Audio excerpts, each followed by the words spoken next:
Bismillahirrahmanirrahim. Salam sejahtera dan selamat malam kepada hadirin sekalian yang mengikuti sesi pada malam ini secara maya. Saya perkenalkan diri saya dahulu. Nama saya Nur Syaril Saad. Saya adalah pengerusi Yayasan Warisan Melayu MHF di Singapura. Mungkin saya perkenalkan dulu tentang Yayasan Warisan Melayu. Objektif utama Yayasan Warisan Melayu adalah untuk memartabatkan warisan budaya seni masyarakat Melayu Singapura dan mengongsikannya kepada semua. Sebagai penaung Taman Warisan Melayu, itu sebuah muzium yang memaparkan masyarakat Melayu dan seperti yang diketahui oleh ramai, muzium ini bertempat di tapak bersejarah Istana Kampung Glam. Antara program-program yang kita jalankan adalah penerbitan, sesi kuliah dan juga sesi perbincangan. Ini selari dengan matlamat utama kami sebagai sebuah yayasan, walaupun sederhana tetapi memainkan peranan dalam menghidupkan wacana, kajian dan dokumentasi terhadap masyarakat Melayu di Singapura. Beberapa acara telah dijalankan baru-baru ini, di antaranya adalah sesi kuliah Siri Cendekiawan Lestari yang memaparkan tokoh-tokoh pemikir di Singapura. Dan kehadapan kita akan anjurkan sesi sembang ilmu dan di sini kita akan memberi ruang kepada belia-belia kita untuk membincangkan tentang warisan Melayu. Bagi siapa yang berminat, bolehlah ikuti sesi tersebut secara maya pada 6 Februari nanti. Pada malam ini kami amat berbesar hati kerana kita ada Dr. Azhar Ibrahim, seorang pensyarah yang tidak asing lagi, bukan hanya di Singapura tetapi di rantau ini. Dan beliau telah bersetuju untuk berkongsi ilmu kepada kita. Bagi yang belum kenal beliau, beliau adalah pakar dalam warisan Melayu dan beliau sangat dikenali sebagai seorang ilmuwan dalam bidang sastra Melayu dan Indonesia. Dan ini betul-betul anak didik Jabatan Pengajian Melayu NUS di Singapura. Topik yang beliau akan bincangkan pada malam ini adalah cerita Singapura dari Sulalatus Salatin. Seperti mana yang anda tahu, sesi kuliah ini akan diadakan setiap bulan. Semuanya ada 12 sesi. Dan ini adalah sesi yang pertama. Sebenarnya saya ingin tekankan, saya amat terhutang budi dengan Dr. Azhar ni kerana ini adalah sesi yang beliau buat secara sukarela. Kita tahu bahawa Dr. Azhar ni sangat sibuk menerima undangan di sana sini, bukan hanya di Singapura tapi di rantau ini, di Indonesia dan juga di Malaysia.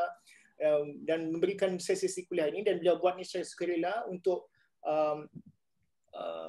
membangkitkan minat tentang warisan sejarah masyarakat Melayu.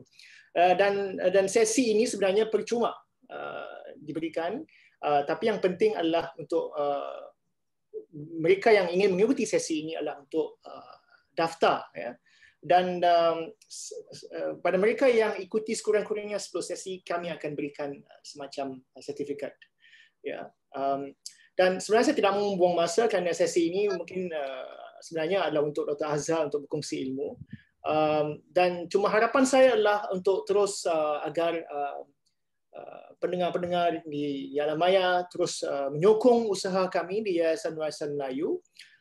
Dan harap dapat kongsikan acara-acara kami kepada teman-teman di luar sana dan jangan lupa untuk like Facebook page kami, Malay Heritage Foundation MHF. Ini satu Facebook page yang berbeza. Kita ada the Malay Heritage Center yang lebih kepada museum, tapi kita ada satu Facebook page di mana kuliah-kuliah ini akan dinaikmuatkan, iaitu Malay Heritage Foundation MHF. Boleh juga ikuti laman kami www.mhf.org.sg untuk mengikuti sesi-sesi kuliah kami dan juga penerbitan kami. Dan sebelum saya berikan masa ini kepada Dr. Azhar, saya ingin ingatkan bahawa kami akan merakamkan sesi Zoom pada malam ini supaya mungkin kehadapan kita boleh mengongsikan sesi ini di Facebook dan juga di laman kami. Baik. Itu saja ucapan pengumuman saya sesi ini. Saya persilakan Dr. Azhar Ibrahim untuk meneruskan sesi kuliah pada malam ini. Sekian, terima kasih. Baik, terima kasih Dr. Nur Syahril, pengurusi Yayasan Warisan Melayu Singapura. Assalamualaikum warahmatullahi wabarakatuh, teman-teman dan saudara-saudari yang berbahagia. Terima kasih kerana hadir. Ini julung-julung kali pihak MHF, pihak Yayasan Warisan mengelolakan majlis Zoom seperti ini, webinar series ini, dengan harapan bahawa saya berbagi bacaan ini mendapat sepertinya perhatian dan sambutan supaya yang khasnya anak-anak dan para pembaca dapat terus melanjutkan sedikit daripada apa yang saya berbagi di sini malam ini. Sebenarnya ada 12 topik. Kalau diikat-ikatkan, semua 12 topik itu ada kait-mengait dengan persoalan warisan. Ya. Dan hari ini sengaja saya pilih satu topik asas, iaitu berkenaan dengan apa yang boleh kita sebut sejarah, ya, sejarah sastra. Ya, salah satu cabang warisan kita. Dan kebetulan sebuah antara teks tertua Melayu dari rantau ini iaitu Sulalatus Salatin, ya, mau tidak mau adalah sebuah teks yang sebenarnya telah banyak menggambarkan berkenaan dengan menceritakan berkenaan dengan Temasek dan Singapura, ya, iaitu boleh kita surgalurkan sebagai salah satu sejarah kita. Ya. Jadi izinkan saya memulakan kuliah malam ini dengan berbagi slide sini. Baik, teman-teman, saya mulakan.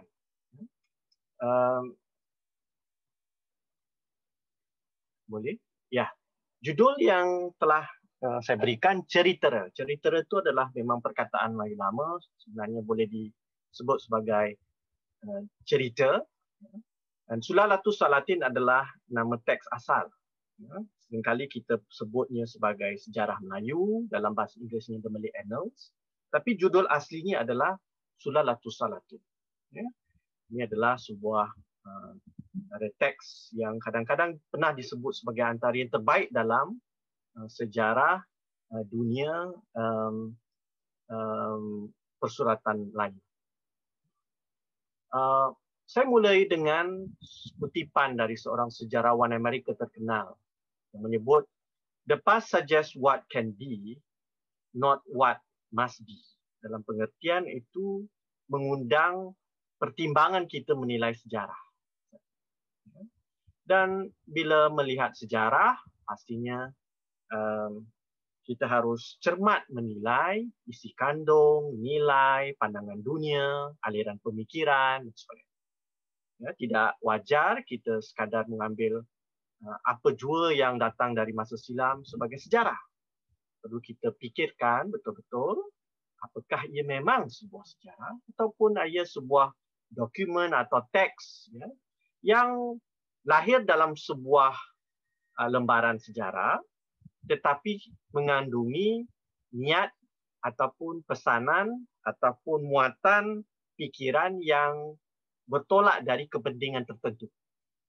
Jadi kalau kita perhatikan bahawa teks kita ini sebenarnya adalah sebuah teks istana.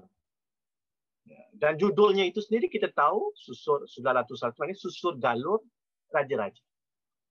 Jadi agak tidak wajar pula lah kalau kita mengaitkan dengan mudah, ya, bahasa cakapnya, bahawa teks ini adalah sejarah bangsa Melayu. Ya, tapi lebih tepat, sebuah sejarah dinasti Yuda Melayu yang telah memerintah, ya, yang telah memerintah, ya, dan mereka dinasti ini merakam riwayat kerajaannya dari awal susur galurnya sampailah pada hari-hari akhir sebuah dinasti ini. Ceritanya panjang sekali yang kita dapat nanti kita perhatikan. Namun saya tidak berpretensi untuk membicarakan lagi selagan berkenaan dengan teks ini, hanya memberi tumpuan kepada cerita Singapura. Ya, maknanya episode-episode yang berkaitan dengan Singapura. Jadi kita lihat bahawa susuk galur raja-raja itu memang dari awal terpancar dari Bukit Seguntang Mahameru yang terletak di Palembang. Ya. Namun kalau kita baca teks ini betul-betul, sebelumnya itu pun ia bermunasab ini, genealogi ini bermulaan muncul di Temasek. Ya, dipendekkan cerita, diringkaskan sebegini. Ada seorang putera raja dari benua Kalingga ataupun dalam bahasa sejarahnya Chola yang ada keturunan nasabnya dari Iskandar Zulkarnain, namanya Raja Suran. Raja Suran datang ke rantau ini. Habis semua dia sudah menakluk tanah-tanah semasa perjalanan dan berhentilah dia di Temasek. Kerana berhenti di Temasek untuk menakluki benua Cina. Kita tahu benua Cina adalah sebuah benua yang besar dan sudah diketahui oleh Raja Cina. Maharaja Cina tahu dan Maharaja Cina pun ya kemudian menghantar utusan. Itu akan kita perhalusi ceritanya itu dalam episod yang nanti akan saya berbagi. Jadi sebenarnya ceritanya bukan daripada Seguntang Mahameru sahaja, tapi ada perkaitan awalnya sudah dengan Temasek. Dengan pembukaan Singapura, kalau kita tahu dari seorang putera yang bernama Sang Nila Utama, ya, anak kepada Sang Sapurba. Ya. Sang Sapurba itu adalah antara 3 anak raja yang juga dari nasab, pastinya dari nasab Iskandar Zulkarnain itu, ya, yang sampai ke Bukit Seguntang Mahameru. Dia angkat menjadi raja, Sang Sapurba itu, dan kemudian akhirnya dia juga nanti berangkat dan sampailah ia ke Bentan dan seterusnya dari Bentan nanti jadilah anak puteranya pula namanya Sang Nila Utama yang nanti akan ketemukan Singapura. Jadi ceritanya seperti kalau kita mau baca itu adalah seperti sulaman kain songket. Dia berkisi-kisi, dia berbunga-bunga, ya, dia saling terikat. Apa yang mau digambarkan adalah luar biasa nasab raja-raja itu. Okay? Dan kita mahu lihat apakah juga episod-episod yang telah menceritakan tentang Singapura. Jadi daripada Bukit Seguntang, dari Temasek, Bukit Seguntang, akhirnya menjadi Singapura. Lepas Singapura, kebetulan nanti wujudlah sebuah kesultanan baru, ya, yakni Melaka. Jadi panjangkan ceritanya dari Sumatera ke Bentan, Bentan, Singapura, Singapura ke Melaka, dan akhirnya bila Melaka tumbang, ya, dinasti itu juga pula lari ke selatan, lari ke Johor Lama dan Riau kembali. Ya, jadi agaknya seperti one round, ya, ceritanya. Baik, ayo sama-sama kita menelusuri cerita Singapura bagaimana tergambar dalam teks ini. Sebelum saya mulakan, baik saya sedikit menambah berkenaan dengan teks ini, asal usul teks ini. Yakni kalau kita perhatikan dia adalah sebuah genre sastra sejarah, ya, Court Chronicles. Jadi teks istana dengan asal usul dan dinasti yang memerintah, dan juga ada tokoh tambah sepanjang riwayat teks ini. Tapi yang penting adalah seorang tokoh yang bernama Tun Sri Lanang, ya, dianggap sebagai orang yang telah menyempurnakan, ya, teks ini, ya, ataupun naskah ini. Baik, dan kita tahu bahawa Tun Sri Lanang sendiri, ya, datang dari nasab keluarga bendahara. Jadi dalam kerajaan Melayu, feudalisme Melayu, ada beberapa keluarga yang berpengaruh. Keluarga yang di-Pertuan ataupun keluarga sultan dengan keluarga bendahara. Jadi mau tak mau Tun Sri Lanang menampilkan, ya, keistimewaan keluarga bendahara, nasab keluarga itu yang juga memberikan pemerintahan bersama dengan yang di-Pertuan lain. Ya. Kerana kalau kita lihat betapa raja didaulatkan, dipuji, disakralkan, namun tersirat dalam teks ini adalah kebijaksanaan bendahara. Yakni nasabnya, keturunannya Tun Sri Lanka. Itu juga agak menarik. Seorang penulis yang mahu memberikan premium kepada nenek moyang.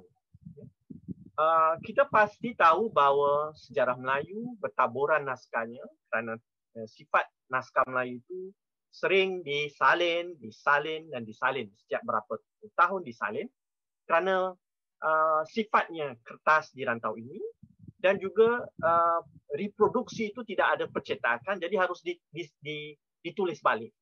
Ya, kemudian disimpan di pelbagai, umumnya di istana-istana kerana teks seperti ini meriwayatkan tentang asal-usul nenek moyang mereka. Jadi dia boleh dianggap sebagai sesuatu yang agak keramat, sakral, disimpan dengan baik. Dan kita ada catatan bahawa beberapa kerajaan Melayu termasuk menggunakan teks baik ini sebagai satu bacaan tahunan selain Hikayat Hang Tuah. Ya, kalau di Jawa mempunyai mekanisme wayang kulit untuk memaparkan ideologi negara itu, di negeri Melayu ada pembacaan hikayat. Jadi pembacaan hikayat ini boleh dalam beberapa malam. Ya, antara lain itu bila dibacakan pasti orang lain dengar dan mendengar cerita ini dan kemudian cerita ini pula berlangsungan menjadi bentuk cerita rakyat ataupun dalam bentuk lisan. Jadi beriringan ada bentuk tulisan yang dominan dan ada yang bentuk versi lisan sebab ada orang dengar dan kemudian memperturutkan. Tak semua ceritanya tetapi ada yang tertentu. Tergantung kepada rakyat yang mendengarnya dan mana dia nak pilih. Ya? Dan ini akan saya berikan contoh nanti pada ujung ceramah ini. Baik. Jadi penting juga ya di saat kita mengangkat ni sebuah teks yang menjadi kebanggaan kita, tetapi perlu ingat bahawa salah, ya, agak naif untuk menseiraskan ia dengan sejarah bangsa rakyat Melayu. Kerana teks ini tidak berpretensi untuk menceritakan tentang rakyat Melayu. Tak ada, memang tak ada pun. Ya, kerana memang asalnya untuk keluarga bangsawan, keluarga yang memerintah. Ya. Nah, ini adalah contoh-contoh versi yang boleh kita gunakan. Ada dimasukkan versi maknanya daripada naskah manuskrip itu. Ada yang contoh manuskrip Raffles nombor 18. Itu sebab Raffles yang telah mengusahakan, bukan membelinya dalam simpanan koleksinya, kemudian hari digunakan dan disebut Raffles nombor 18. Ya. Kemudian dalam era moden kita lihat manuskrip ini bertaburan dan setiap tokoh telah menggunakan. Contoh William Shalabert. Shalabert telah menggunakan salah satu versi dan kemudian buku ini telah dicetak, dipakai di sekolah-sekolah Melayu pada tahun 70-an, 80-an, ya, dengan cetakan Fajar Bakti. Ya, kemudian tahun 90-an, tak silap saya, Tun Sri Profesor Muhammad Raja Saleh, ya, ada versi satu lagi, kemudian telah membenarkan Dewan Bahasa untuk mencetak versi ini. Ya. Juga sebelum Profesor Muhammad Raja Saleh melakukan itu, seorang penulis kita yang terkenal, A. Samad Ahmad, juga telah melakukan yang sama. Ya. Dan yang agak menarik adalah ini. Ini ada buku yang agak langka di sini. Ya. Sejarah Melayu yang dicetak batu, ya, oleh Munshi Abdullah. Ya. Kemudian diterbitkan, saya rasa tahun 50-an, 60-an oleh penerbit di Indonesia. Digunakan di beberapa tempat di Indonesia. Baik, kalau kita perhatikan bahawa sejarah Melayu ini bukan saja sejarah Melaka. Ini adalah sejarah rantau.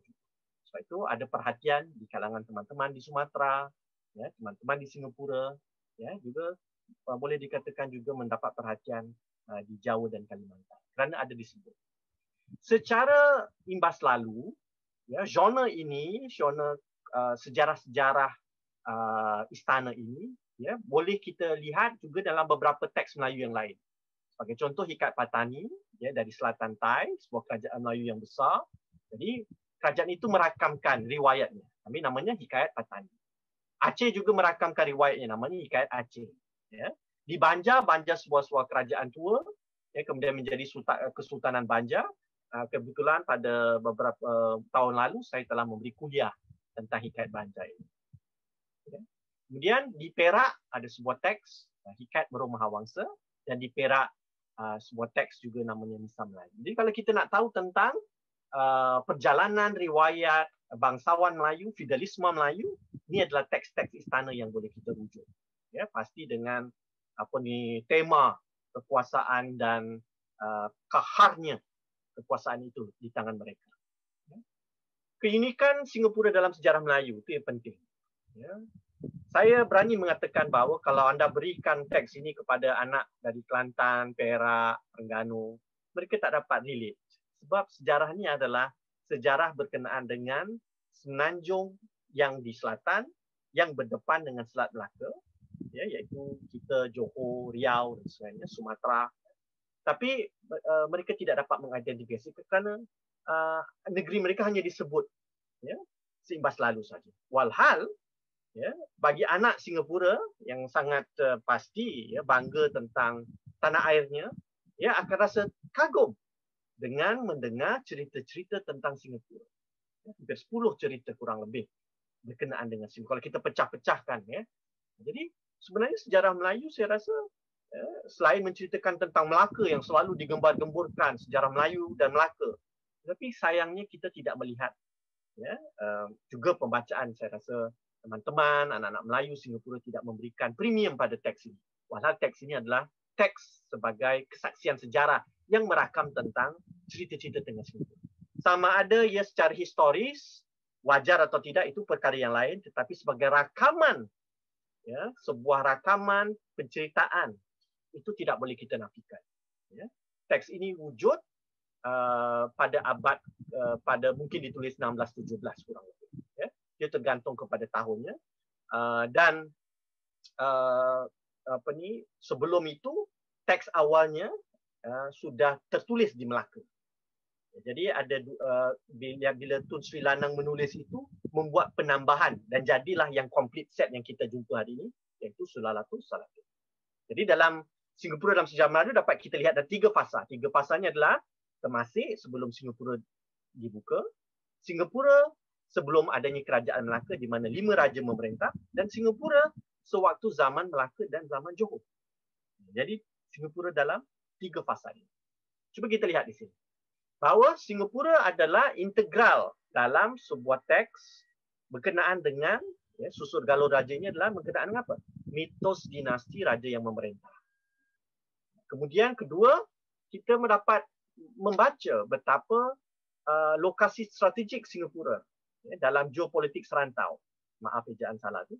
Dari teks ini kita bisa mengesan Singapura sebagai antara kota tertua, ya, yang memiliki kesinambungan hayat yang sangat panjang dari awal sampai hari ini. Ya. Nah, ini kalau kita perhatikan tak banyak, ya. Contoh, ya, ada negeri Melayu yang agak kira baru, ya, tidak begitu lama, ya, berbanding dengan kita. Contoh Perlis, Negeri Sembilan, contoh, ya, agak baru, ya. Ataupun beberapa kesultanan di Sumatera. Kalau Singapura itu antara yang tertua, ya. Jadi kita harus ambil iktibar dari sini bahawa cerita berkenaan kita bukan sepihan di tepi Nusantara, tidak. Kita di tengah-tengah Nusantara. Jadi cerita kita adalah sebahagian dari cerita Nusantara itu sendiri. Jadi ada 5 raja yang memerintah, walaupun sejarah Melayu tidak memberikan tarikhnya, ini diberikan oleh sejarawan Lenehan, ya, seorang sejarawan zaman kolonial. Tapi yang penting adalah Sri Tribuana. Sri Tribuana itu adalah juga namanya bagi Sang Nila Utama. Jadi nama asalnya Sang Nila Utama. Bila dia dijadikan raja, bila dia ditabalkan, dia mengambil nama baru. Diberikan namanya sebagai Sri Tribuana. Pasti dia juga adalah anak Sang Sapurba itu. Ya. Baik, jadi lepas beliau, anak beliau, Paduka Sri Pikramawira, kemudian Sri Rama Wikarma, Paduka Sri Maharaja, dan yang terakhir, ya, Sri Sultan Iskandar Shah. Ya. Baik, ini adalah dari sejarah Melayu. Ya. Kita tahulah, ya, sejarawan mendebatkan, ya, beberapa kesahihan dan sebagainya. Itu bukan tugas saya malam ini. Ya, saya bukan ahli sejarah untuk memberikan bukti-bukti. Saya hanya memberi tumpuan kepada bagaimana teks ini menceritakan tentang Singapura. Itu saja tugas saya. Okay. Baik, jadi kalau kita susuluri, ya, kita dapat lihat cerita dengan apa? Tentang apa? Cerita tentang satu Temasek, ya, dan Sri Tribuana ini, ya, seorang yang adalah salah satu daripada anak Sangsa Purba. Okey. Kemudian beliau Suplas agaknya sudah ketemukan di Palembang. Ya, di Palembang itu beliau berdepan dengan sebuah kekuasaan lokal. Ya, sebuah kekuasaan lokal yang dipimpin oleh raja namanya Raja Palembang, ya, raja namanya Demang Lebar Daun. Jadi dia local chief. Jadi Sri Tribuana ini yang telah membuat perjanjian politik, ya, seperti perikatan politik, dan mereka telah bersepakat dan Sri Tribuana pun memerintah. Tapi dia tidak betah di Palembang, dia nak jalan ke utara. Maknanya dia ke Bentan. Di Bentan lah nanti dibawa anaknya sekali, anaknya itu bernama Sang Nila Utama. Ya. Baik. Jadi di Bentan di Singapura apa yang menarik adalah kita balik kepada anaknya itu, anaknya Sangsa Purba itu. Bapaknya itu, ya, kalau kita baca teks ini, bapaknya itu kemudian ke satu tempat namanya Kuala Kuantan, maknanya di Sumatera. Ya. Dan itu adalah tanahnya Minangkabau. Akhirnya dia menjadi raja di Minangkabau. Walhal anak-anak dia yang lain semua dah dikawinkan. Antaranya dikawinkan dengan contoh Raja Cina. Ada dah dikawinkan dengan Raja Majapahit. Ada yang dia ada dikawinkan nanti dengan anak Raja Kalingga, benua Keling. Jadi kalau kita lihat pancaran dari nasab ini luar biasa. Jadi maknanya Raja Melayu ni, ya, ada share-nya di mana-mana lah. Jadi luar biasa kuatnya, tu.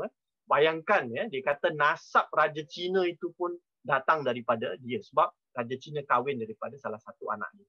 Ya. Jadi apa ni semua? Ini kan sebuah dokumen istana yang mahu menggembar-gemburkan apa? Keistimewaan derajatnya nasab mereka.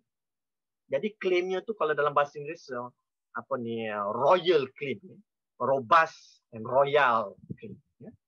Okey, jadi kita sekarang balik kepada di Singapura.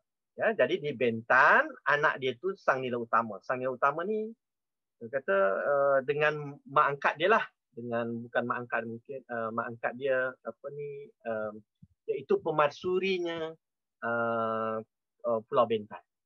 Dia kata, saya tak betah, saya nak jalan-jalan. Ya. Lepas tu dia ternampak apa?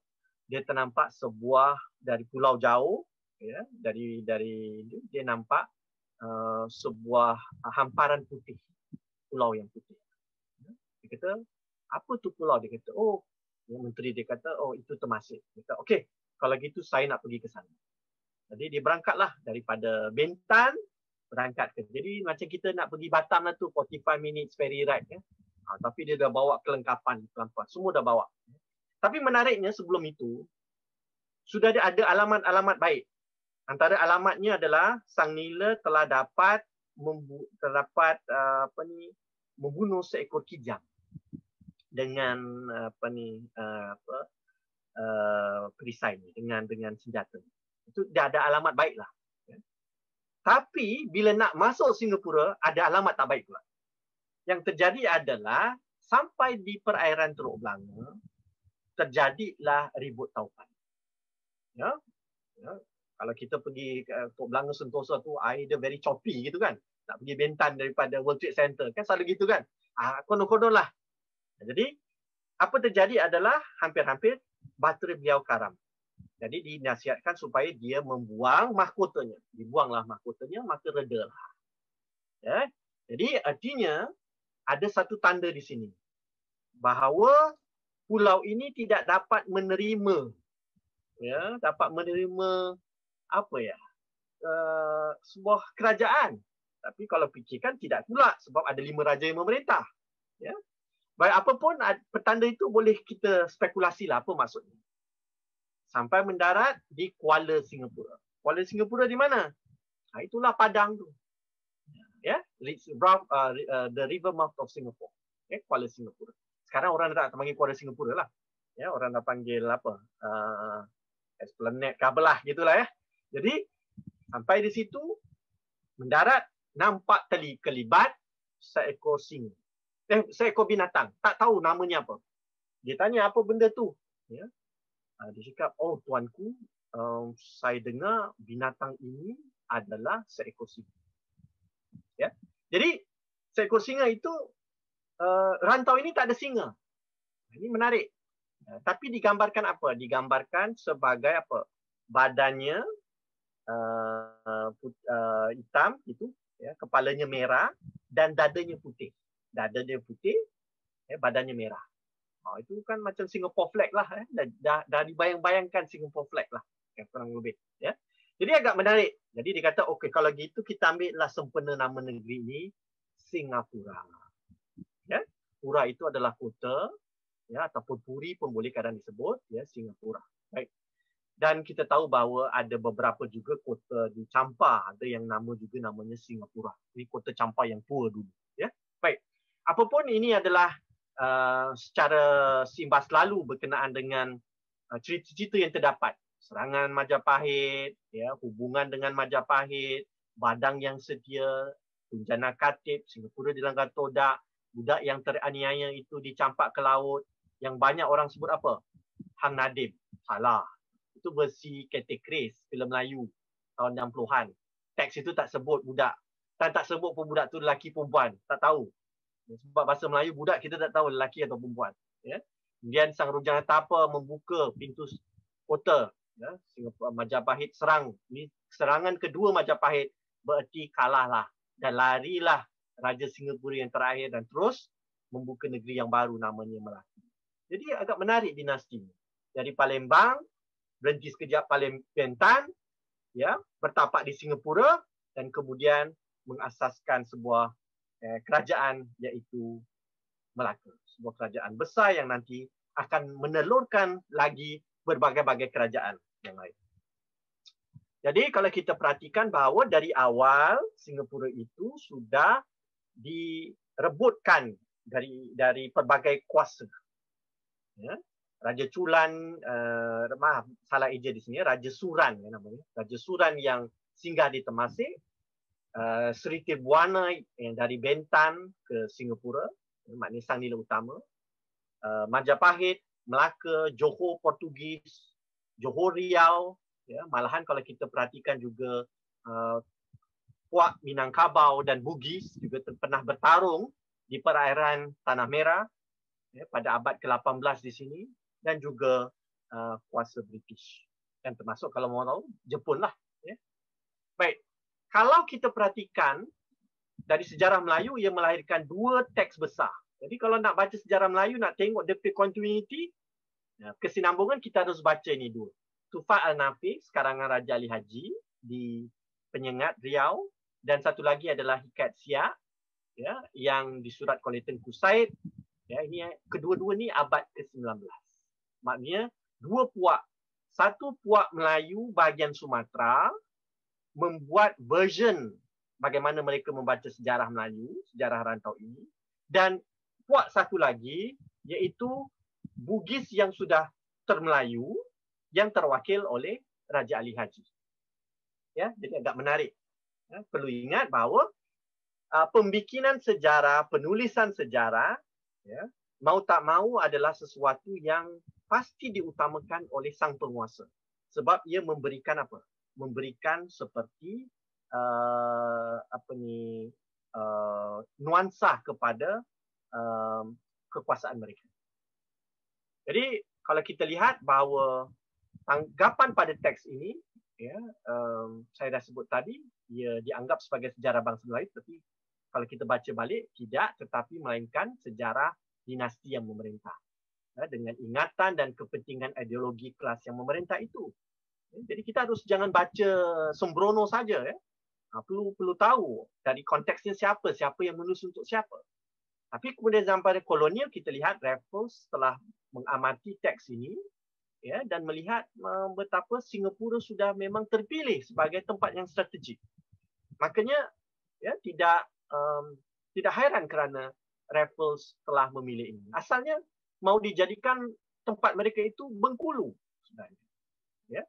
Tapi tak jadi kan sebab Bengkulu tak strategis sebagainya. Tapi setelah membaca sejarah Melayu, tempat ni luar biasa ni, ya.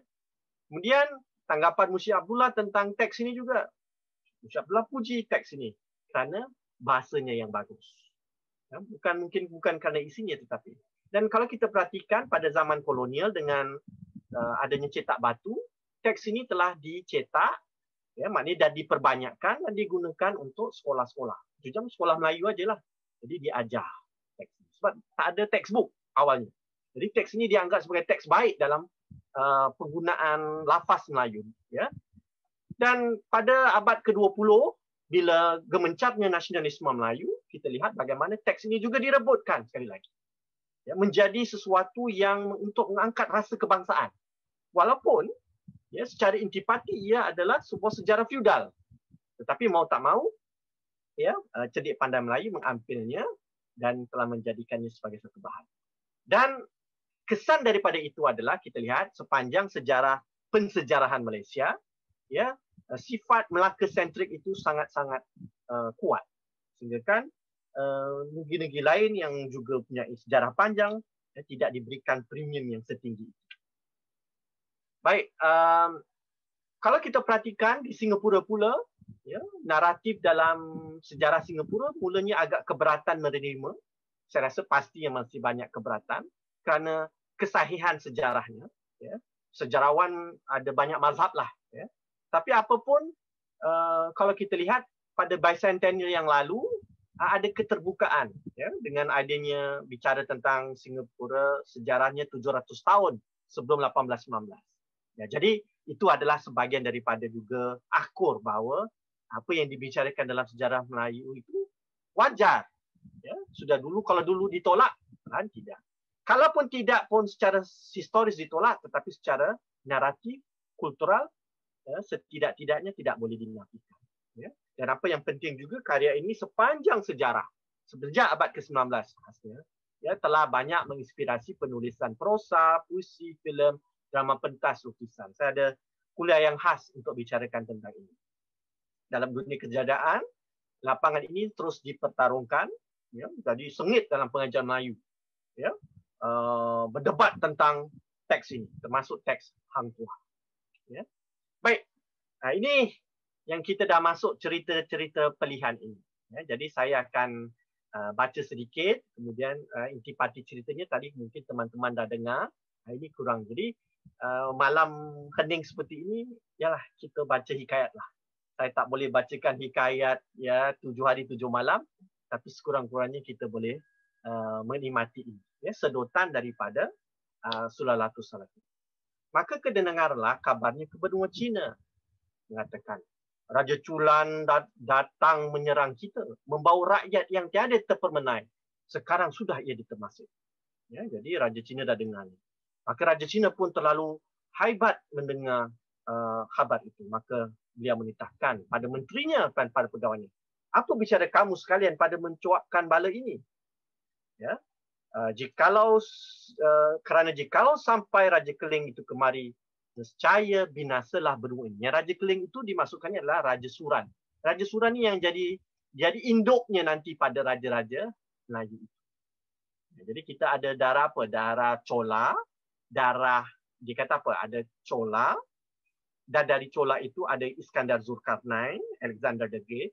Dari situ ada Nurshiwan, Adil Nurshiwan, iaitu darah Raja Parsi yang luar biasa kuat. Dan satu lagi adalah darah nasab pancaran Nabi Sulaiman. Wah, ini luar biasa kan? Kalau awak punya ancestor macam itu luar biasa lah. Jadi, dari situlah nanti dengan campur Chola ni akan menjadikan ya, nasabnya Raja-Raja Melayu. Dan raja ini pula nanti akan mencabang, anak-anak dia akan kahwin pula dengan kerajaan-kerajaan lain termasuk kerajaan Cina yang besar. Jadi Raja Cina pandai. Raja Cina kata, okey, kita mesti halang ini. Dan apa dia buat? Dia kirim orang tua.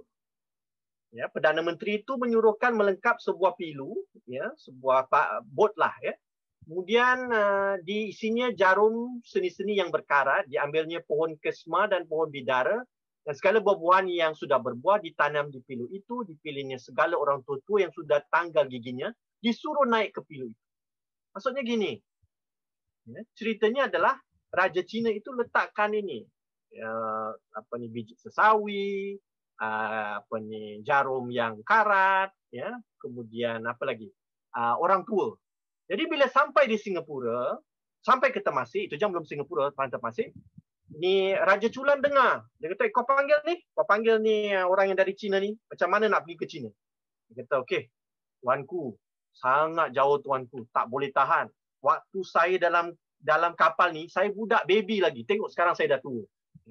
Kemudian Raja Chulan dengar, ayo, ini jauh sekali. Tengok dia kata, dulu batang ni besi yang besar. Sekarang dah eroded, dia kata. Dah hakis jadi jarum, jadi berkarat. Cuba lihat itu. Dulu kita bawa pokok yang besar. Sekarang dah tinggal biji saja. Jadi kata tu, aduh. Cannot be. Dah tak boleh jadi nak pergi. Tak jadi nak jadi ke China. Apa dia buat? Okey. Mesti buat ada plan B. Saya dah menakluk semua. Okay, we leave China alone lah. Ya, sebab itu China tak pernah diganggu oleh sesiapa kan. Bayangkan kalau China ditakluk oleh Raja Suran. Habis China. Ya. Jadi, ini semua terjadi di Singapura ini. Semua terjadi di Singapura. Namanya Temasek. Apa dia kata? Okey, kalau gitu, dia nak apa? Dia nak masuk ke dalam laut. Dekal masuk ke dalam laut, Raja Suran ini, masuk dalam peti lah. Sampai ke dalam peti, dah sampai ke bawah, jumpa satu raja namanya Raja Aftabul Ard, raja di laut itu. Kahwin pula dengan anak raja itu. Lepas kahwin anak raja itu, dapat 3 anak. 3 anak tu dia tinggalkan nantilah. Dia tinggalkan, dan dia balik. Dia naik kuda sembrani, balik ke India. Dia balik ke India. Anak dia tinggal. Ya, dijaga oleh atuk dia lah. Raja laut tu, Raja Aftabul Ard. Ya. Nah, ini anak 3 ni nanti ya akan muncul di Bukit Seguntang Mahameru dengan menaiki lembu putih. Nah, ini cerita dah masuk mitologi Hindu, Buddha gitu-gitulah. Okey. Baik, kita ni satu contoh daripada cerita ini. Panjang ya. Kemudian, nah, anak yang 3 ini namanya Nilah Pahlawan, anak yang tua, Krishna Pendita, dan yang ketiga Nila Utama. 3 ini ya, handsome. Bila dia sampai ke Bukit Seguntang, ya, yang nampak mereka adalah 2 perempuan, namanya Wan Empok, Wan Melim. Ya. Jadi dipendekkan cerita, mereka datang dengan baju kerajaan dan sebagainya, dan magical lah. Malam dia datang tu, besok ladang dah jadi emas, dah jadi perak. Sebab ni kan luar biasa dia punya keturunan ni. Ya, ada macam Midas touch lah. So jadi gold gitu ya. Nah, apa yang menarik adalah dari lembu putih itu yang tadi kita, lembu putih itu muntah pula. Ada seorang budak keluar daripada benda putih namanya Bat. Nah, itu sebenarnya adalah mitologi Hindu. Bat itu mungkin adalah daripada kelas yang kelas agama yang nanti akan menyusun negeri ini. Ya. Baik. Jadi Bat inilah Bat yang nanti mengambil anak 2 ni, kan ada 3 anak. 2 yang nombor 2 dah dikahwinkan dengan Wan Sandari, dengan Wan Pok Wan Melini. Tapi yang belum kahwin adalah Nila Utama. Dan bila Nila Utama itu dijadikan Bat, ya, diberi title Sang Sapurba Taranam Tribuana. Panjanglah, tapi kita panggil dia Sang Sapurba saja. Sang Sapurba. Namanya dia macam betul-betul purba gitulah. Dia ada induk yang besar. Ya. Kemudian Sang Sapurba ini dikawinkan pula dengan local chief itu yang bernama siapa? Demang Lebar Daun. Demang Lebar Daun itu local chief. Dan Demang Lebar Daun ini ada anaknya Wan Sendari. Ya. Nah, masalahnya adalah si nilai utama ni belum kahwin. Dia dah kahwin dengan berapa perempuan. Semua perempuan yang dikahwin itu akan mendapat sakit kedal, sakit kulit. Jadi kuat sangat dia punya power ni. Semua orang itu anak-anak raja lain semua. Tapi bila dikahwinkan dengan Wan Sendari, tak jadi apa-apa. Maknanya Wan Sendari ni pun apa? Daripada jalur yang kuat. Jadi sebenarnya mau dibayangkan adalah apa? Perkahwinan dua ruling house itu. Ruling house of Demang Lebar Daun dan yang raja yang datang dari luar. Maknanya raja seberang dipanggil kadang-kadang. Itu namanya itu nasabnya Sang Sapurba itu. Dikahwinkan. Dipendekkan cerita, Demang Lebar Daun ya, mengikat janji. Nah ini janjinya. Wa'adat. Wa'adat itu perjanjian antara Demang Lebar Daun dan Sang Sapurba. Maka Demang Lebar Daun, adapun tuanku segala cucu patik sedia akan jadi hamba ke bawah duli yang dipertuan. Hendaklah ia diperbaiki oleh anak cucu duli tuanku. Jika ia berdosa sebesar-besar dosa pun, jangan difadiatkan dinista dengan kata yang jahat. Jikalau besar dosa dibunuh itu pun, jikalau berlaku pada hukum syarak. Di permintaan Demang Lebar Daun. Ya, ini ada kronistik lah. Belum Islam, belum sampai pun, tapi digunakan hukum syarak lah. Okay, tak apa. Maka titah si Sang Sapurba akan pinta bapa itu, sebab orang tua kan, bapa tu macam bapak lah, pakcik ya. Hamba kabulkan. Tetapi hamba minta satu janji pada bapa hamba. Ya, ini dikata. Demang Lebar Daun kata, janji apa tuanku? Okey. Hendaklah pada akhir zaman anak cucu bapa jangan durhaka pada anak cucu kita. Jadi perjanjian ini sebenarnya adalah apa? Perjanjian yang agak berat sebelah. Kenapa? Tengok di sini. Jikalau ia zalim dan jahat pekerti sekalipun. Nampak tak? Jadi, okay, I abide to you, I submit to you, right? But you must give total submission to me, even if I am cruel or tyrant. Maka Demang Lebar Daun cakap, baiklah tuanku, tetapi jikalau anak tuanku dulu mengubahkan dia, maka anak cucu patik pun mengubahkan. Sebenarnya adalah, bagi bacaan saya adalah, bukan perjanjian antara raja dan rakyat. Ini adalah perjanjian antara two ruling houses. Satu yang kecil, satu yang besar. Maka kabullah hamba akan wa'adat. Nowhere the rakyat is there. Right? Selalu yang kita gembar-gemburkan ini adalah perjanjian antara rakyat dan raja. You cannot find from these things. Baik, jadi apa yang terjadi adalah Sri Tribuana ini dah bosan juga di Palembang. Dia kata dengan dia punya bapa mentua dia lah. Ya? Sebab dia kan kahwin dengan Wan Sendari, bapa mentuanya Demang Lebar. Ayolah kita berangkat, kita pergi ke utara, naik ke atas, pergi ke Bentan. Itulah Bentan dibawa anak dia. Anak dia dibawa